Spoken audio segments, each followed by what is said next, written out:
Hello, everyone. Welcome to the fourth chapter of Introduction to Interoperability and Enterprise Architecture 1. This chapter will focus on the interoperability maturity assessment of digital health systems. This chapter will introduce the concept of interoperability maturity assessment, which is a process of evaluating how well a public service can exchange data and information with other systems and stakeholders. Interoperability maturity assessment can help public service providers improve their interoperability performance and achieve better outcomes for their users and society. The chapter will also present some tools and frameworks that can be used to conduct interoperability maturity assessment, such as the Interoperability Maturity Model, the Interoperability Assessment Tools, the Data Interoperability Maturity Model, the Interoperability Maturity Assessment of a Public Service, and the Health Information Systems Interoperability Maturity Toolkit. These tools and frameworks provide different methods and criteria to measure and improve the interoperability maturity of public service.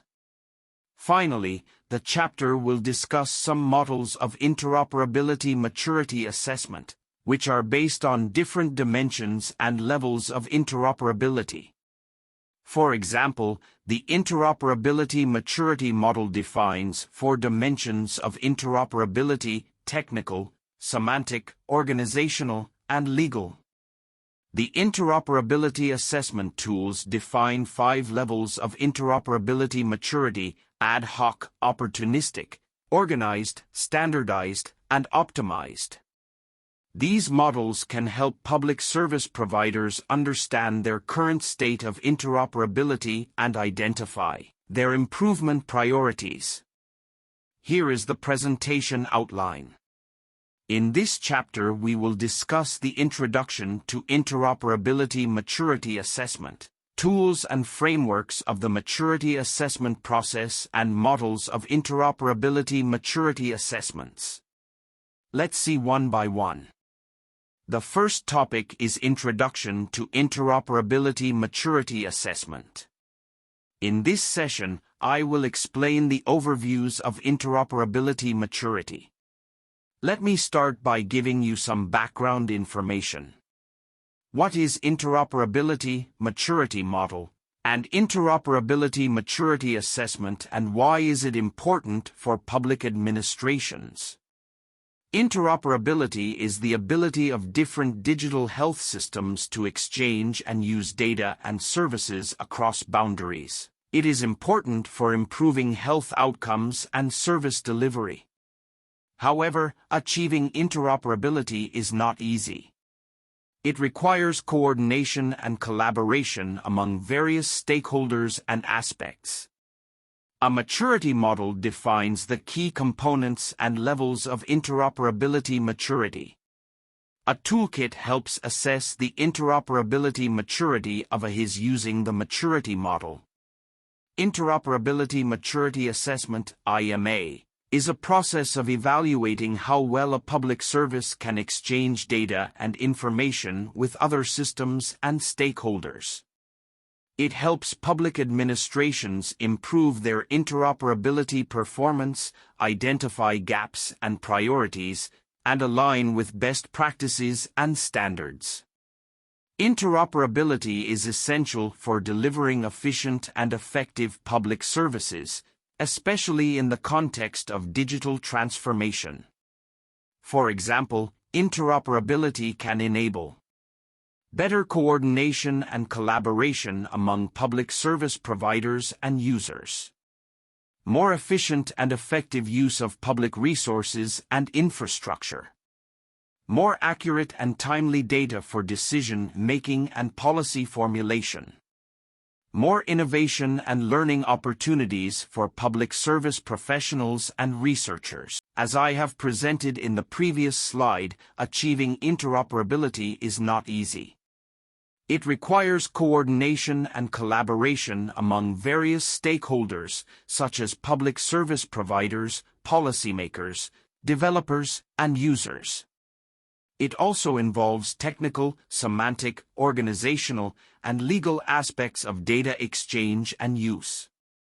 That's why interoperability maturity assessment is a useful process for evaluating the readiness and performance of public services in terms of interoperability. It helps identify the strengths and weaknesses of the current interoperability practices and provides guidance for improvement. It also helps monitor the progress and impact of interoperability initiatives over time. Interoperability maturity assessment can be conducted at different levels of granularity, such as agency, division, branch, program, or service. Depending on the level of granularity, different models and tools can be used to assess the interoperability maturity. The other important topics of this chapter is steps to conduct interoperability maturity assessment. To conduct interoperability maturity assessment using different tools and frameworks, the following procedures are common, and each tool has its own scope, methodology, criteria, and output. 1. Define the scope and participants of the assessment. 2. Collect and analyze data on the current state of interoperability. 3. Score the interoperability maturity level based on predefined attributes and stages. 4. Generate a report with findings and recommendations. Let's see the details. 1. The first step of maturity assessment is to define the scope and objectives of the assessment. In the first steps of maturity assessment, questions including who are the key stakeholders that need to be involved in the assessment. Are you assessing interoperability maturity for the whole agency, a division, a branch, a program, or a single service? What are the objectives and expectations of the assessment? Should be answered. It involves deciding what level of granularity you want to assess the interoperability of your public service, such as agency, division, branch, program, or service. It also involves identifying the stakeholders who will be involved in the assessment, such as public service providers, policymakers, developers, and users. You should also choose the tool or framework that best suits your scope and objectives. 2. The second step is to collect and analyze data on the current state of interoperability of your public service. It includes questions like what are the current data sources, formats, standards, protocols, policies, and governance mechanisms for data exchange? How well do they meet the needs and expectations of the stakeholders? What are the challenges and opportunities for improving interoperability? This step involves collecting data on the current interoperability practices and performance of your public service, from different sources such as documents, surveys, interviews, observations, etc. You should use the tool or framework that you have chosen to guide your data collection and analysis.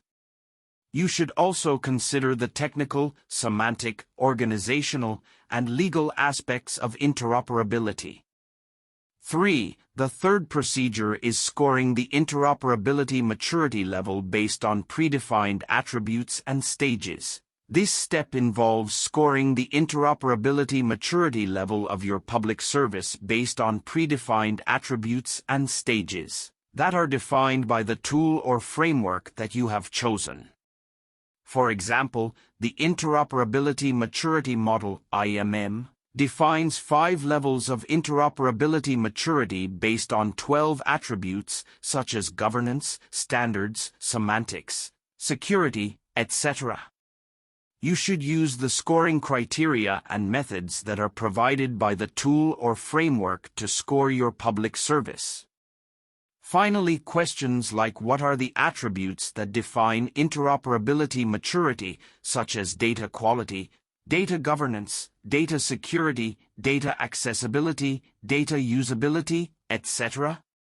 What are the stages that describe different levels of interoperability maturity, such as ad hoc, opportunistic, repeatable, managed or optimized? How do you measure and score each attribute at each stage? Should be answered. 4. The last step is generating a report with findings and recommendations. Reports should be prepared based on these questions. What are the attributes that define interoperability maturity, such as data quality, data governance, data security, data accessibility, data usability, etc.? What are the stages that describe different levels of interoperability maturity, such as ad hoc, opportunistic, repeatable, managed or optimized? How do you measure and score each attribute at each stage? This step involves generating a report with findings and recommendations based on your data analysis and scoring. The report should provide a clear and comprehensive overview of the current state of interoperability of your public service, as well as identify the gaps and priorities for improvement. The report should also provide actionable recommendations for improving the interoperability maturity level of your public service. You should use the report format and template that are provided by the tool or framework to generate your report.